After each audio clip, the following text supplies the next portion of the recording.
ఇవేనా? హే, తదుపరి పీరియడ్కి పోదాం. ఏమిటి? అందరూ ముందే వెళ్ళండి. నేను సారా కాస్త ఆలస్యంగా వస్తాం. ఏమీ క్షమించండి. అనుమతి లేకుండా ప్రవేశించడం తల్లిదండ్రులకు నిషేధం. క్షమించండి. దయచేసి మీ గుర్తింపు పత్రాన్ని చూపిస్తారా? మీ గురించి ఏమిటి? మీలాంటి వారు ఇక్కడ ఏమి చేస్తున్నారు? ఆయన ఎవరు? గౌరవం క్లాన్ లీడర్. రేజీస్ వివరించు. సాధారణ బుద్ధి చెబుతుంది ఈ ముగ్గురు ఇక్కడ ఉండకూడదు, కాని నిజంగా ఉన్నారు. రేజీస్, నీ ఉన్నత వంశపు గర్వం అసలు మరిచావా సార్? ఇలాంటి వారితో కలుగుతూ అందువల్ల మీ కర్తవ్యాన్ని నిర్లక్ష్యం చేయడం. అయ్యో, వారు పనిచేసే చోట మీకు ఏమి సంబంధం? ఫ్రాంకెన్స్టైన్, చాలా కాలమయ్యింది. గార్జెటెల్కే లాంగ్రే. ఈసారి నేను ఇప్పుడే కనుగొన్నాను వెళ్ళిపోవాలని. అందరిని ఆశ్చర్యపరచాలనిపిస్తోంది. ఈ క్షణాలు గడిచిపోతున్నా కానీ నీ చిరునవ్వే నన్ను పూర్తి చేస్తుంది. నష్టం వస్తుంది. అయితే అందరూ ఒకరినొకరిని ఎందుకు బాధపడతారు? మీరు చేరుకుంటారు. మీ బిడ్డల లాగా మేము మీ చేతులకు చేరగలిగితే.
గెడుటెల్ బయలుదేరాడా? అవును, అతను జపాన్కు వెళ్ళిపోయాడు. ప్రభు, రెజిస్ మరియు సేరా కాఫిన్లో ఉన్నవాడిని కలుసుకున్నట్టు నిజమా? సామంతుడిలా కనిపించిన వాడిని కలిస్తే వాళ్లే కదా చిలిపి పిల్లలు. అందుకే మౌనమైతే నిజంగా శిక్షించాలి. ఇప్పుడే ఆగు. మన శత్రువు ఆ కాఫిన్లోంచి వచ్చిన ద్రోహి. అతను అభిజాతులను ద్రోహించాడు. ఖచ్చితంగా అది కార్డిస్ ఎట్రామా డివిసో, ఆ మురికి జీవి. నువ్వు రెజిస్ మరియు సైరాను కాపాడడానికి ప్రయత్నించావు కదా? నేను అలాంటి విధంగా నా మీద లక్ష్యాన్ని పెట్టుకోను. పిల్లలు హోంవర్క్ చేయకపోవడం వింటా? కాలియాస్, అలా అనేది నువ్వే. అవును రాజా, నువ్వు చెప్పింది నిజం. ఆ ఇద్దరిపై నువ్వు ఎప్పుడూ మృదువు కదా. మీ వ్యక్తిగత భావాలు మీపై అధికంగా ప్రభావం చూపకుండా ఉండనివ్వకండి. క్లాన్ నాయకులుగా మన బాధ్యత ఆ ప్రభువును సేవ చేయడం మరియు ఆమె ఆజ్ఞలను నెరవేర్చేందుకు మన జీవితం అర్పించడం. అంటే ద్రోహిని పట్టుకోండి. అదే మీ తొలి పని. మీలాంటి మర్యాద మగవాళ్లను తట్టుకోలేను. వెంటనే ప్రాణాలు పణం. మరణం వైపు ఇలా పరిగెత్తకండి. అన్నా, రైల్. సారా పేరు ప్రస్తావించబడిందని విన్నా. అయితే ఏమైంది? నన్ను క్లాన్ లీడర్ అని పిలవండి, బ్రదర్ అని కాదు.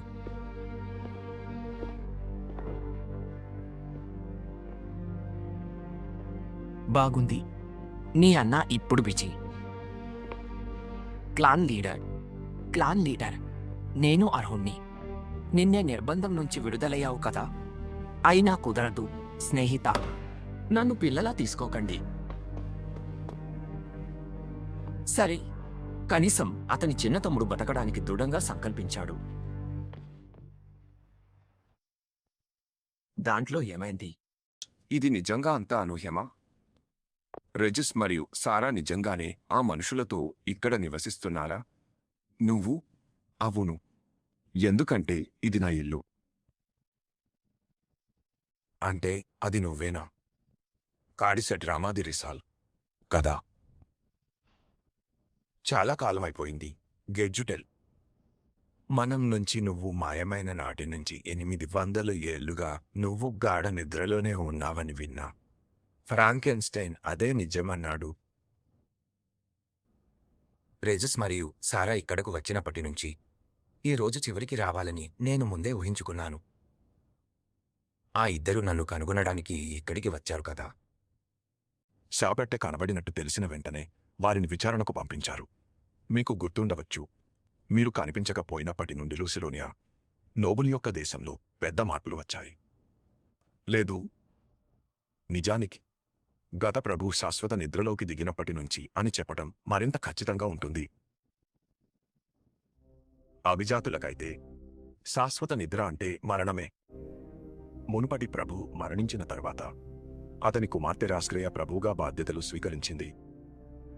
అప్పటి నుంచి రాస్క్రేయ మిమ్మల్ని వెతుక మునుపటి లాడును మరణానికి దారితీసిన ద్రోహి అని భావిస్తూ. ఏమిటి? మీరు ఇది ఏ ఆధారంతో చెప్పగలరు? లుసిడోనియా పరిస్థితి ఎలా ఉంది? పూర్వ ప్రభువుతో పాటు అనేక ఉన్నత వంశ నాయకులు శాశ్వత నిద్రలోకి ప్రవేశించారు, మరియు యువలాడులు మరియు క్లాన్ నాయకులుగా బదిలీ రావడంతో నాయకత్వంలో విస్తృత ఖాళీ ఏర్పడింది. మరియు సారా లోవ్యాడ్ ఆ నాయకులలో ఒకరు. నేను అడుగుతున్నాను ఎందుకంటే ఆమె చేతిలో ఒక ఆత్మ ఆయుధం ఉన్నట్లు చూశాను. అలాంటి ఆయుధాలు తరతరాలుగా ఒక కుల నాయకుడి నుంచి మరొకరికి హస్తాంతరమై వచ్చాయి. ఆమె యవ్వనంలోనేలో యాడ్ కుల నాయకురాలయ్యింది. ఇప్పుడు అర్థమైంది. నాకు గుర్తున్న లూసిడోనియా ఇప్పుడు చాలా భిన్నమైన ప్రదేశంగా మారిపోయినట్లుగా ఉంది. విను, రాన్స్, లూసిడోనియాకు తిరిగి వెళ్ళు. దయచేసి మీ నిర్దోషిత్వాన్ని రక్షించుకోవాలనుకుంటే నాతో కలిసి తిరిగి వెళ్ళండి. గజాటెల్, అవును, ఇక్కడ ఇంకాస్త ఉండాలి.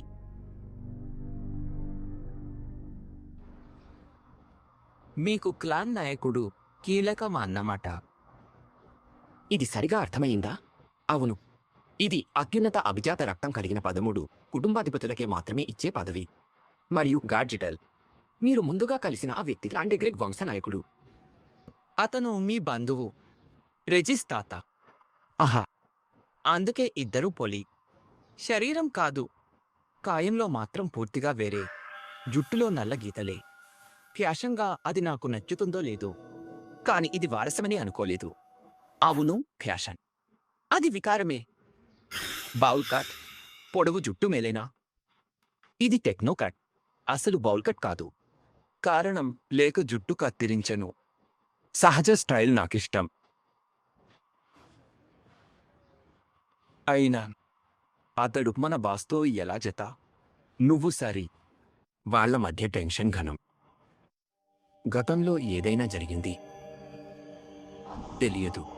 వాళ్ళు అసలు పరిచయం కూడా నాకు. సారాకు ఆ ఆశ్చర్యం. నిజమే కదా? మీరు మాకు ఫ్రాంకెన్స్టైన్ మీలాంటి వ్యక్తి కాదని చెబుతున్నారా?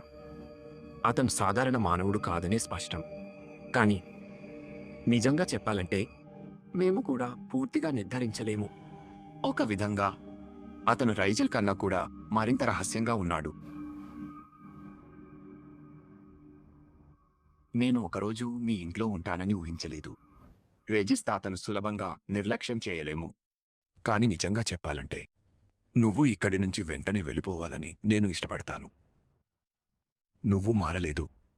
అతని సమక్షంలో నువ్వు నీ దంతాలని దాచుకోవడం కూడా మారలేదు.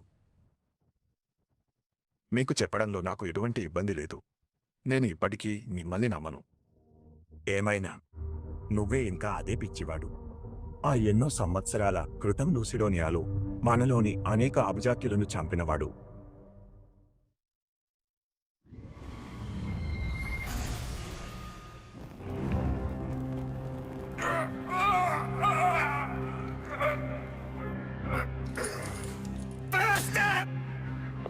సెంట్రల్ నైట్స్ ఆర్డర్ను ఎదిరిస్తావా? తప్పించుకుంటాననుకుంటావా? ఓ, నువ్వు అదే ఆర్డర్వా? బాగున్న నమూనాలే. చూడు, ఇప్పుడే ఆగు. నువ్వే రాజవేటగాడా? పిచ్చివాడివి.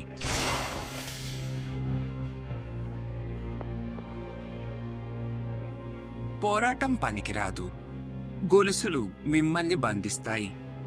కాబట్టి చెప్పు, ఇది నీకు ఎలా అనిపిస్తోంది? ఒకప్పుడు నువ్వు తక్కువగా చూసిన నాలాంటి వ్యక్తి చేత వేధింపులకు గురవడం నాకు అర్థం కావడం లేదు.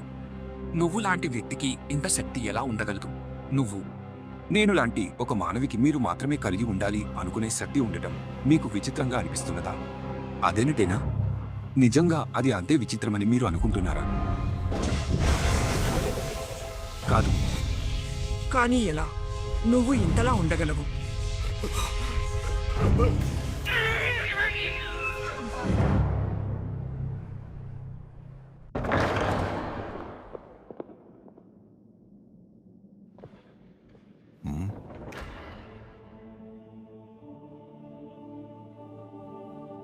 కాలిస్ ఎ డ్రామా డే రైజల్. మీరు ఇంకా మీ నిర్ణయం మార్చుకోలేదు కదా? అలాంటి దూరంలోని పెద్ద మెన్షన్లో ఒంటరిగా ఉండటం ఖచ్చితంగా చాలా బోరుగా ఉంటుంది. మీరు బదులుగా ఇక్కడే ఉండాలి. లేదు, తిరస్కరిస్తాను. గొప్ప గది, సుందరి పనిమనులు, విందులు కాదు. అర్థం. సరే, పట్టుబడితే నేను నా స్వార్థ కోరికలను మీపై బలవంతంగా మోపలేను. కానీ దయచేసి మర్చిపోకండి, నేను ఎల్లప్పుడూ మీ గురించి ఆందోళనగా ఉంటానని. నన్ను అప్పుడప్పుడు కలవండి.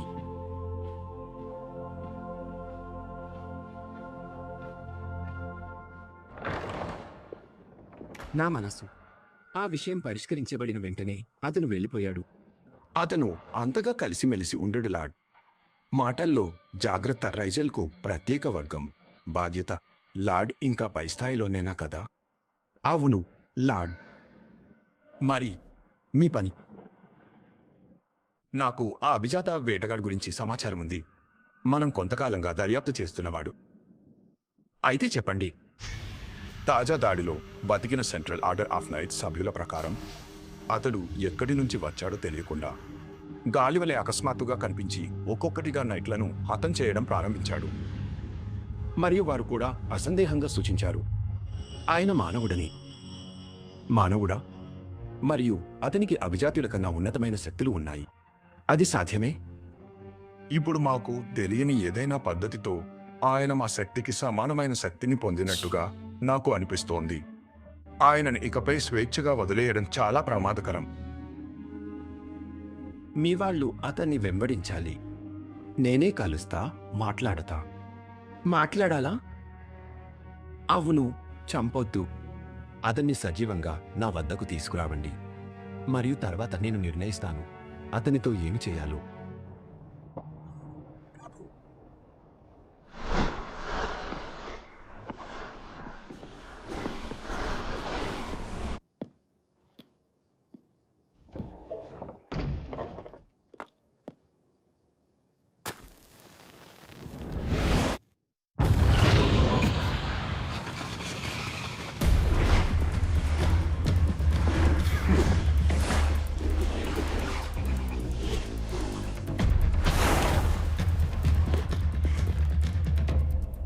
ఇంకెక్కడా పరువు లేదు. మాతో నిశ్శబ్దంగా రా. ఒప్పను. సరే, మిమ్మల్ని బలవంతంగా తీసుకెళ్లాల్సి ఉంటుంది.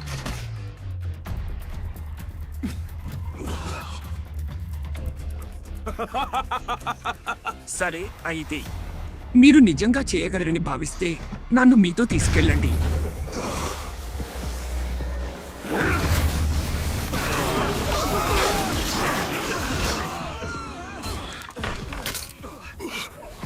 కానీ చాలు. అయ్యో, నువ్వు ఇంత బలహీనం. నిజంగా నమూనాగా కూడా పనికిరావు. అయితే చావు.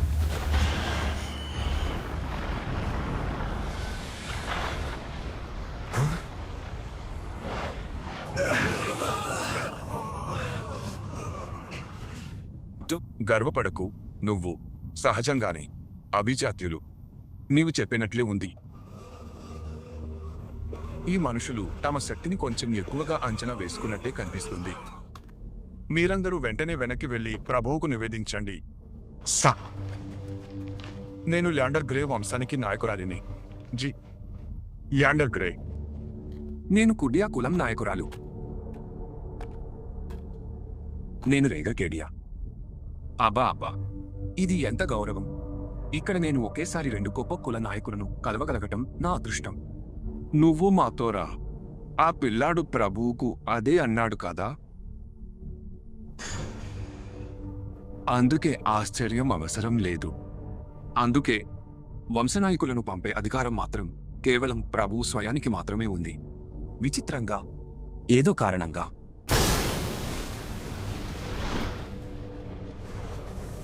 నాకు ఇప్పుడు మనసు లేదు.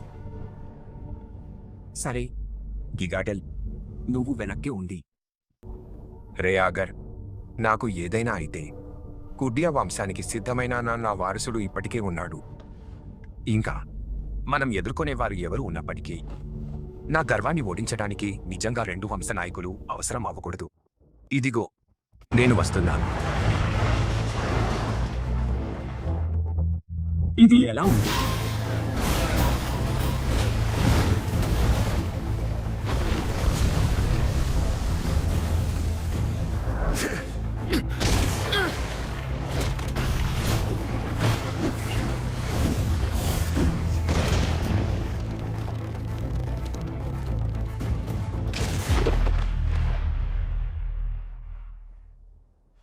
చిక్కు. అయితే అతన్ని సజీవంగా పట్టుకోవడం కష్టం. రేగర్, నీవు చేయవు. కాట చూపినందుకు క్షమించండి.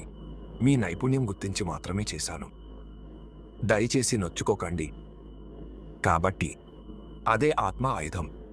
ఇది సమయం ఆదా చేస్తుందని నీకు తెలిసినందున ఒక కులాధిపతి ఒకదాన్ని పట్టుకుని వాడినప్పుడు అది ఏమి అర్థమో కూడా నీకు తెలుసుకుండాలి. ఈ మూర్ఖత్వాన్ని మానుకోవాలని నేను సూచిస్తున్నాను. కానీ మరలా నేను ఇలాంటి పరిస్థితిలో ఉంటానని ఎవరు చెప్పగలరు? ఇది ఒక ప్రయోగం కాబట్టి ఇది ఎంతవరకు వెళ్ళగలదో చూద్దాం. ప్రతిధ్వనించు డార్క్ స్పియర్.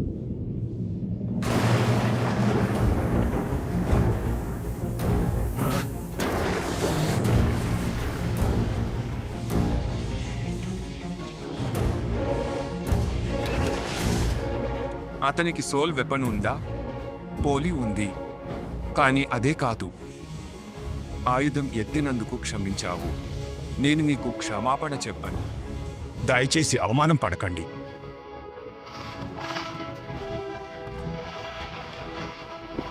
హాస్యాస్పదం. ఇలాంటి దాడిని పిలవగలిగే బుద్ధిని ఒక సాధారణ నోబుల్ వేటగాడు ఎలా కలిగి ఉండగలడు? నన్ను నవ్వించకు. అభిజాతులు మనుషుల్ని వేటాడొచ్చు, మనుషులు వాళ్లను వేటాడరా? అంటే ఇదే న్యాయమా? ఏమంటున్నావు నోల్స్? మానవులను వేటాడటం ఖచ్చితంగా గాడ్ మానవ రక్తాన్ని సవరిస్తూ నియంత్రించగలడు. కానీ అది ఆ వ్యక్తి కొడితేనే. మేము ప్రజలను అనియమితంగా హాని చేయము. అంత నిజంగా శ్రేష్టమైన సామంతులు చాలా మంది ఉండరు. యువతను మరియు పిల్లలను నియంత్రించి వారిని తమ హృదయ సంతోషం పొందేంతగా ఉపయోగించి తర్వాత వదిలేసే ఎన్నో క్రూరులు ఉన్నారు. మరి మీ ఉద్దేశం వారిని శిక్షించడం కదా? అవును, ఖచ్చితమే. నేను కలిగిన శక్తితో మానవులు అభిజాతులు భావించేంత బలహీనంగా లేరని నీకు నిరూపిస్తాను.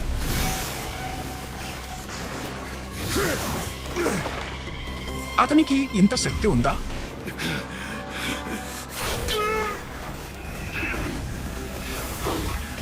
ఇది చూడండి. ఆయన శక్తి అదుపు తప్పి ఉగ్రంగా విరుచుకుపోతోంది.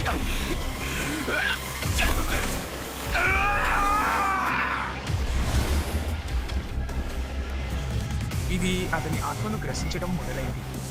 అతను మరింత నియంత్రణ కోల్పోతే తన శక్తిని అదుపులో ఉంచలేదు. వికల్పం లేదు. బయటకు రా. ఇప్పుడు రిగాస్. ఇది ఇకపై కేవలం వోల్ట్ ప్రైడ్, నార్ఫోకా గురించి మాత్రమే కాదు. రైట్. చేసేద్దాం.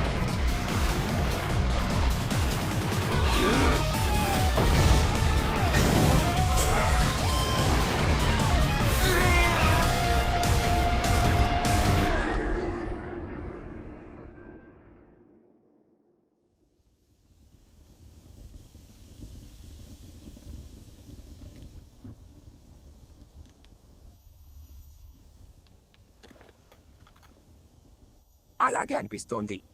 త్వరగా చేద్దాం.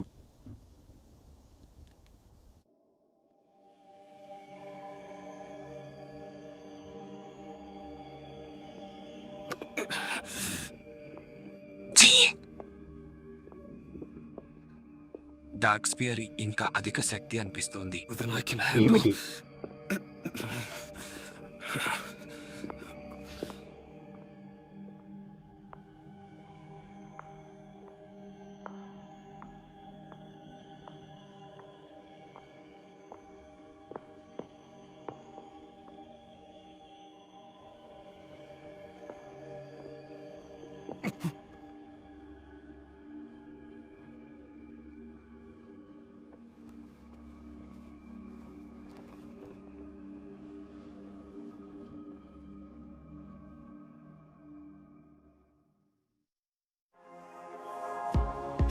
హే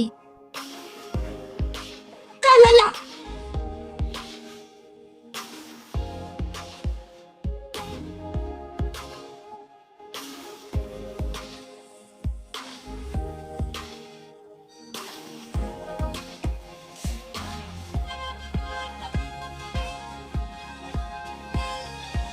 కేవలం నీవే అత్యంత ప్రకాశాన్ని బయటకు తీసుకురావచ్చు. నీలోపే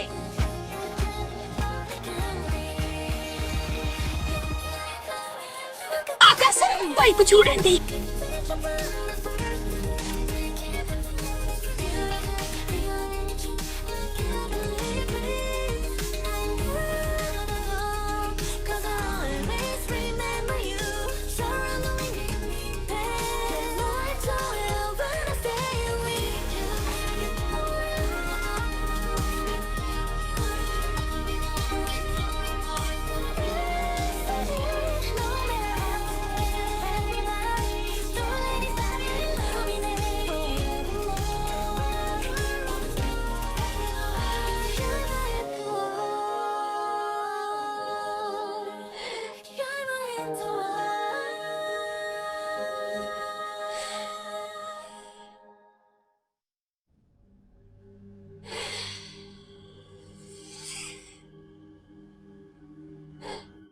ఆ బట్ట నాది. స్టార్